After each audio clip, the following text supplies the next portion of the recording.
नाशिक मुंबई महामार्गावरील नवीन कसारा घाटात रविवारी दुपारी 3 वाजेच्या सुमारास ब्रेक फेल पॉइंटवरच ब्रेक फेल झालेल्या एका ट्रेलरने 5 वाहनांना धडक दिल्याने मोठा अपघात झाला। अपघातात 6 ते 7 वाहनांचे मोठ्या प्रमाणावर नुकसान झाले।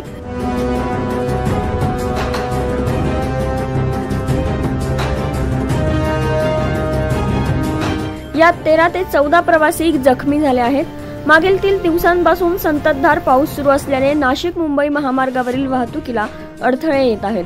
त्यातच कसारा घाटात ठिकठिकाणी धबधबे प्रवाहित झाल्याने त्यात भिजण्यासाठी व सेल्फी काढण्यासाठी प्रवासी वाहने मध्येच उभी करून ठेवतात, त्यामुळे अपघातांचेही प्रमाण वाढलं आहे।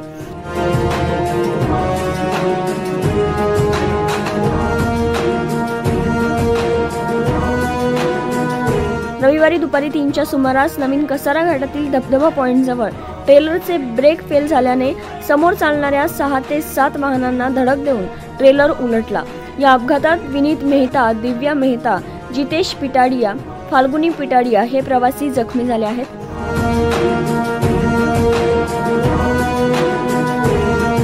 जखमींवर जवळच्या रुग्णालयात उपचार सुरू आहेत। अपघातग्रस्त कार क्रेनच्या मदतीने बाजूला करून महामार्ग पोलिसांनी वाहतूक सुरळीत केली। या प्रकरणी कसारा पोलीस ठाण्यात गुन्हा दाखल करण्यात आला असून पुढील तपास कसारा पोलीस करत आहेत।